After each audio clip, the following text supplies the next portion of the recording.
Hello everyone, কেমন আছো সবাই? আমার মতো যদি অনেকেরই 2-3 দিন ধরে জ্বর বা গায়ে রক্ত না থাকে, তো এইভাবে একবার চারা মাছের ঝোল করে খাও, তো অবশ্যই গায়ে রক্তও হবে, এনার্জিও পাবে আর শরীরটাও ভালো হয়ে যাবে। এদিকে দেখো আমি কিভাবে বানিয়েছি ঝোলটা। পেঁপে, আলু আর গাজর কেটে নিয়েছি, আর কটা কুলেখাড়া নিয়েছি।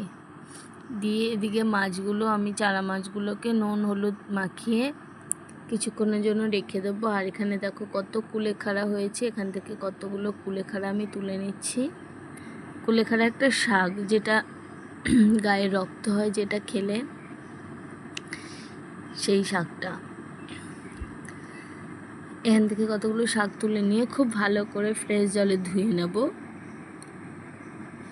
আর এদিকে লম্বা লম্বা করে পেঁপে, আলু আর গাজর কেটে নিয়েছি। এইটা তোমরা চাইলে বাচ্চাদেরকেও দিতে পারো, সেখানে কোনো লঙ্কা বাটা দেবে না, গোলমরিচ গুঁড়ো দিলেই হবে। আর এদিকে দেখো জিরে, লঙ্কা, আদা একটু বেটে নেব। আর এদিকে চারা মাছগুলোকে, রুই বা কাতলা চারা মাছ, ছোটো মাছ, সেই মাছগুলোকে নুন হলুদ মাখিয়ে কিছুক্ষণের জন্য রেখে দিয়েছিলাম। তারপরে এবার তেল গরম করে নিয়ে মাছগুলোকে ভেজে একে একে মাছগুলোকে আমি তুলে নিচ্ছি। ওই তেলেতেই কিছুটা জিরে দেবো, 1 চামচি মতো। জিরেটাকে হালকা ভেজে তুলে নেব। এদিকে আলুগুলোকেও ভাজতে দিয়ে দিলাম, আলু, পেঁপে, গাজরটাকেও ভাজতে দিলাম।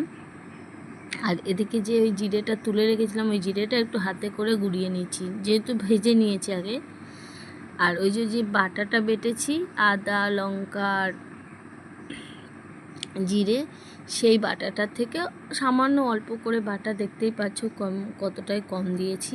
দিয়ে এটাকে কষিয়ে নিলাম, স্বাদ মতো নুন হলুদ দিয়ে ভালো করে কষিয়ে কুলেখাড়াগুলোকেও দিয়ে ভালো করে নাড়িয়ে চাড়িয়ে কিছুটা পরিমাণ জল দিয়ে ঢাকা দিয়ে রেখে দিলাম।